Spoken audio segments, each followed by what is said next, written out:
Yo, this is Yinka from Sabata.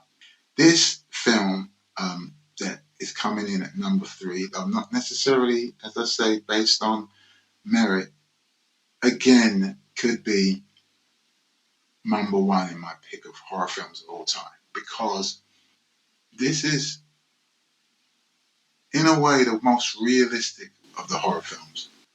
I think it has the best werewolf transformation effects ever to this day. To this day.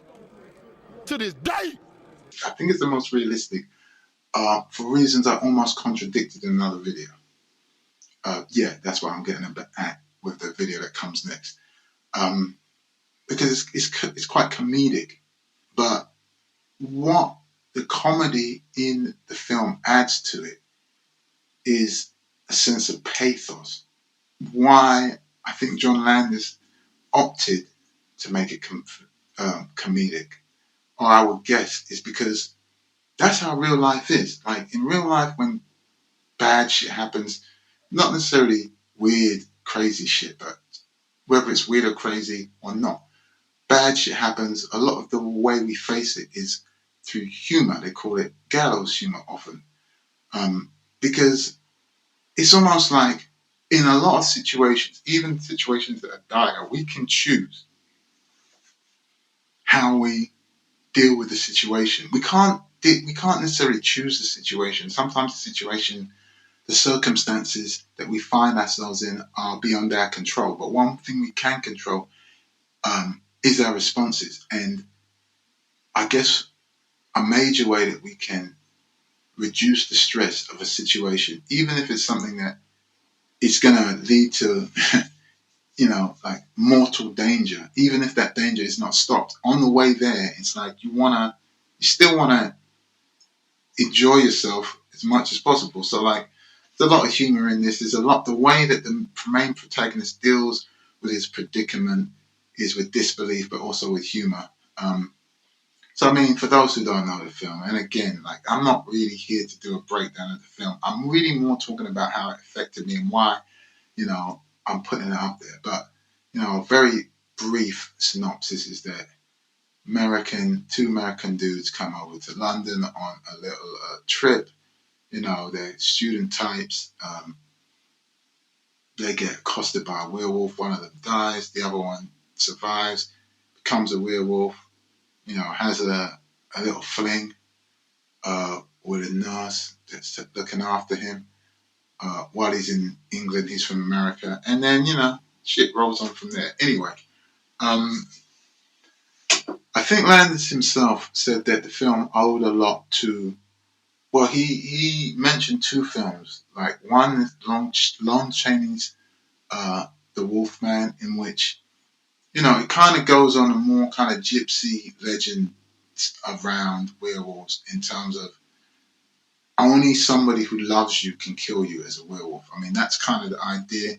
And like I said, I'm pretty sure I've heard Landis discuss this. So it's got that major element in the movie. And then I think the title comes from a comedy film, I think from golden era of Hollywood, called An American in a Connecticut American, I think maybe, in King Arthur's court. So it's, taking the element of the foreign, of the stranger again, kind of apt for the times we live in, brought into this environment and then having to face, but then, switching that up by him having to face this terror in this supernatural werewolf. And then I was thinking about, as I was thinking about what I was going to say for this, which is always an interesting thing because, like, as much as I plot it, what happens. I do remember recalling that they have like a John Cleese-esque type actor in the film. And I think that's probably around the time maybe 40 Towers was out or whatever. I don't, because the film's like 1981. I'd have to check that. But yeah, it just comes to my attention now because he's doing a little bit of slapstick in the way that I think, Basil Fawlty did. But I had never, it's interesting. I never really peeped that before, as they say. Anyway, great film. It's got some real, actual, for real jump scares in it. You know, ones that it's interesting because, you know, I've seen so many fucking horror movies, and obviously I know this movie like the back of my hand, but I think, you know what it's like? It's like really well performed music by a band that's really well known for doing a particular thing. I'm not speaking of any band in particular, but I'm saying there's certain bands that are really well known for certain things. They have certain cliches that they develop. And the thing about that is that no matter what, no matter how many times you've heard that cliche, if it's performed well, if it's executed well, then it comes across amazing. So I actually think that even, let me put it like this, if there was another film that had similar jump scares, but they were executed in a way that this film executes its own, I think they'd make me jump today. So you have that. You have, of course, the amazing, uh, unrivaled, peerless um, transformation scene that I mentioned earlier. One of the things that, well, there's a couple of things that I think that make it really good. First off, it is practical effects.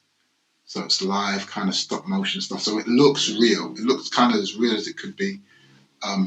Two, it's got this, it's mad. Like, it's got this amazing soundtrack of Van Morrison, like Moondance, as the transformation's happening, which brings me to the next point. It's fucking long, like a couple of minutes. Like, it's not a quick transformation. It's long. It's arduous. Like, which brings me to the next point. It's painful. Like, it's painful to watch. Like, it looks painful to do. I think the actor actually also found it painful, but that's why it's so effective, because it really looks like he's going through some shit. As opposed to, like, you know, way, way, way back when they just had, you know, different frames and they'd have a bit more hair and a bit more. It looked ridiculous. Or the CGI stuff where it's just looks dumb. So I like that.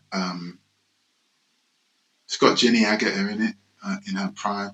You know, there's some nice sex scenes in it as well. I mean, you gotta have that, man. Like, you know, like I say. And as I said, there's a feeling of pathos. It's actually, it's tragicomic. Like, it's funny, but it is tragic. It is sad. I did feel for the dude, you know, and the victims. It's a great film, really. Like, you should check it out. American Werewolf in London.